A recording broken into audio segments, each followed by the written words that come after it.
Hey there, if you're a musician and you're planning out your Christmas set list, this video is for you. I hope that this information is helpful and sparks some ideas for you as well. I'm Lydia Walker from rusticsongbird.com, and every year around Christmas time, I love to sing Christmas carols at different events and church services. I love the traditional Christmas carols and the messages, the melodies.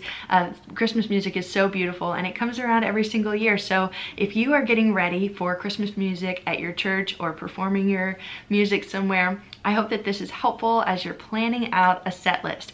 For this video example, we're going to be talking about a 30-minute set list of Christmas carols and how I plan out my set list, and I hope that this is helpful for you. I'm going to leave it in the description below with the list of the songs for a 30-minute set list, so go check that out in the description of this video. I'm going to go over the songs and why I chose the songs in this order. If you're excited, please give this video a thumbs up and subscribe to this channel for more videos for musicians coming soon and some Christmas covers, so check that out. Make sure to hit subscribe so you don't miss anything. All right, let's get started. First off, it's helpful to know how much time you're going to be filling with those songs or how many songs you need to be planning for.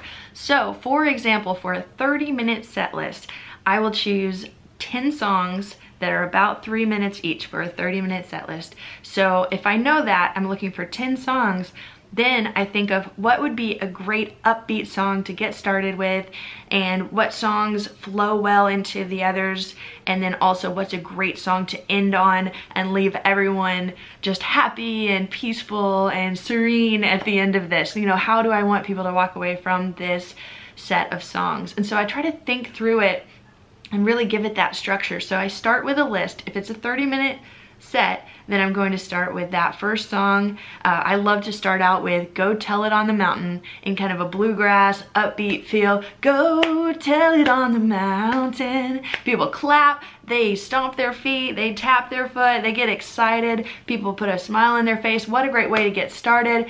And then another song I like to follow up with is Joy to the World. Something very familiar, one of the top favorite Christmas songs.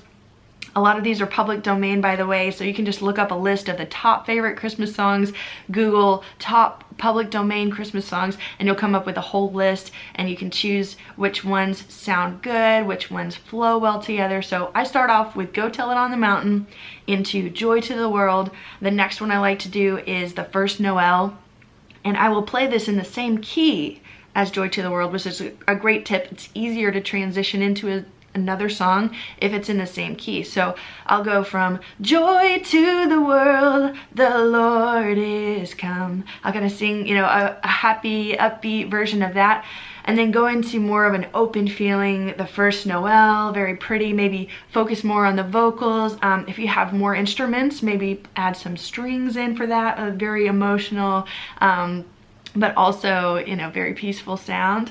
Then the next song I like to bring in is O Come Emmanuel. It is my absolute favorite Christmas carol. I love the words of this song. It's so hopeful. I love it in a worship setting, in a church service, like a candlelight Christmas Eve service. Just love singing O Come Emmanuel.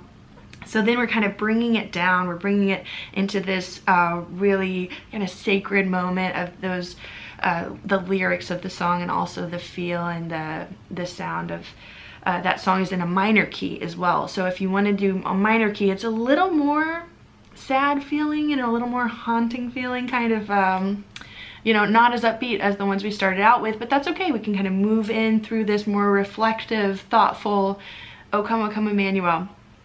And then in the middle of the set, in the middle towards the end, we start kind of moving back up again. But in the middle, I like to put Silent Night. That is the top favorite Christmas song of all time. Everyone knows Silent Night. They at least know the first verse.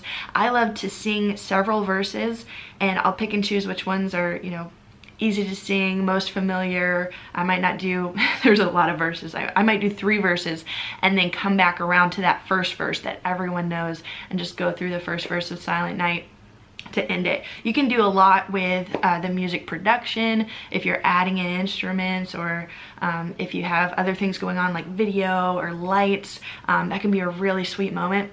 I love to just drop it down and have a verse of a cappella, everyone singing Silent Night with no music at all. So that's an amazing way to end that. And that's just in the middle of the set, you know? So from there, after that really familiar song, I like to do a more modern song, something that's on the radio at Christmas time, something that people are familiar with. And the one that I like to sing is Mary Did You Know, because it's a tearjerker. People cry every time in the best way. And I love, you know, just connecting with that. And I'm a mom as well, so like that song wrecks me now in a new way since being a mom, because I think of Mary, the mother of Jesus, and how she knew that he was going to be the savior of the world, and to be able to carry him and give birth to him, and like the whole story is so inspiring of Mary Did You Know. So I sing it from my heart because it is really special to me, and also I just know it connects with the audience. So after Silent Night, I go into Mary Did You Know. That's more of a listening song. People might kind of sing along, but there's some high notes, there's some fancy stuff you can do vocally, but it's really pretty. So after everyone's singing really loud on Silent Night, it might be good if they're standing, then maybe you could have them sit during this song or listen to it. This would also be a great time for people to do some kind of activity if you are doing candles, or if you have people praying, or if you want them to, you know, do something, whether it's, you know, to read the words or to line up to read scripture. There's a lot that you can do and have people do while you're singing or in between songs to transition. But I digress. So from Mary Did You Know, that's usually a really, you know, a high note. Everybody's really emotionally into that one. And then the next song I like to do in my 30-minute set is an original song that I wrote as a Christmas song. It's called The Reason for Christmas. And this is one that I recorded. I put out a whole album of acoustic Christmas carols. I'll link to that below. A lot of these songs are on it as well. Acoustic versions of those traditional Christmas carols. And I wanted to write an original song to put in there. And so after Mary Did You Know is a really good time to bring in an original song, or it could be another more modern song that people will be familiar with from the radio, or something that means a lot to you. And then after that song, I like to start going towards the end, like building up to a big finale, right? You've got a couple more songs. At this point, we're at like 7 songs in of the 10-song set. So after my original song, then I like to go into Oh Holy Night, which is another top favorite traditional Christmas song, and one of my favorites for sure. It's a big vocal song, and you can do a lot with that. If you have like a choir, you could bring in like kids singing part of it. That could be really, really cute. A lot of people will do a candlelight thing at that point. If you're doing this for like a Christmas Eve service, you can maybe pass out the candles and have them light it and sing Oh Holy Night. That would be amazing.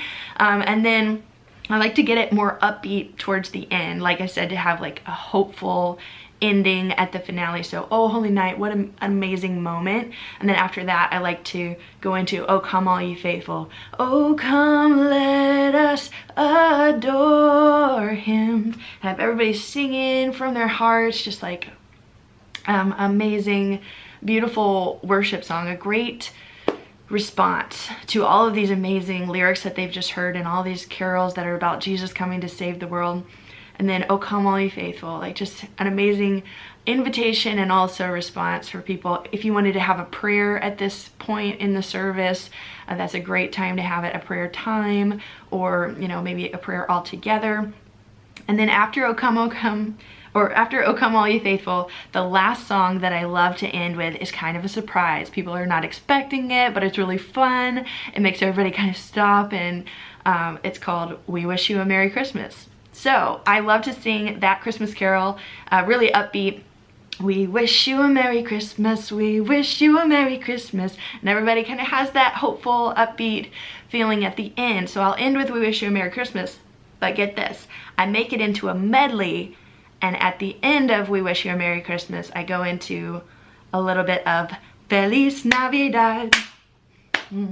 Feliz Navidad, and nobody expects that. It's like a surprise at the end when we do We Wish You a Merry Christmas. They're loving it. They're like, oh, this is so sweet, I feel so good. And then they're like, whoa, hold up, Feliz Navidad. People lose their minds, and it is so awesome. So then you make it bilingual as well. You add in some Spanish there. If you've been doing a lot of the English songs, you know, adding in some Spanish is fun. It makes it different. It's upbeat as well. It's a newer song. Also, one thing I didn't mention was when I get to Silent Night in the middle of the set, I'm kind of going back to the middle, I like to sing one version or one verse of it in German, which is the original language. And I cannot tell you how many times people have teared up listening to that version of that verse in German. And so I learned how to sing it. I don't speak German, but I learned how to sing that one verse in German. And then I added Feliz Navidad to my set at the end. So like adding a few different language elements there, or you know, bringing in other cultures, I think is beautiful. Bringing in some things from Israel would be really amazing, you know, talking about the story of Jesus, like something that represents Jerusalem or the nativity. There's a lot that you can do with that that's other than the music. But when you're building the set, I think it's really important to think about, like, how is the person listening going to feel at each point in the song? How can I take them on a journey to have these feelings, have the joy and the peace and the hope, and leave just feeling so uplifted and just lit up in the Christmas spirit, and just having hope in God and knowing that He is the Savior of the world. I mean, what an amazing opportunity we have as musicians to connect with people on that emotional level through these songs. I see Christmas carols as such a ministry, and I love going into places that you do not expect to hear Christmas music. Like, I have sung in malls, I have sung on sidewalks, I've sung in nursing homes, I've sung in different churches and places, and this is something that people are more open around Christmas time to this hopeful message, and we all need to be reminded that there is hope. And so I think Christmas music and Christmas carols in particular are a great way to connect with people and to bring them that hope, especially at Christmas time. So I hope that this is helpful, just talking through the process of how I choose songs and what I do to make them flow together. So again, I'm going to include the list of songs in the description of this video, so you can go through my 10 songs of my 30-minute set list, and I hope that you can take that, maybe tweak it. I know there's an original song there, but maybe you want to switch it out with another public domain Christmas carol, or another song from the radio, or something fun. Depending on your group, if you have a great instrumental, that could be really, really cool at that point. If there's a piano player who could play an instrumental of a carol, or one time I played in a service where the keyboardist went up at the offering time, that's usually an instrumental, and played a little Charlie Brown instrumental, and it was really cool. So there's a lot of things that you can do to make it special, and to also add that element of surprise that just puts a smile on people's face. So I would love to hear your ideas for how you plan out your set list, what you think about it, other songs that would be great in this set list or in a similar one to kind of change it up. So let me know in the comments what song you would add to this set list, or how you would do it differently, what songs work well for your group or your set. And I would love for you to join our subscriber family. Hit that subscribe button, subscribe to this YouTube channel for more videos like this coming soon. I really appreciate you watching, and I'll see you in the next video.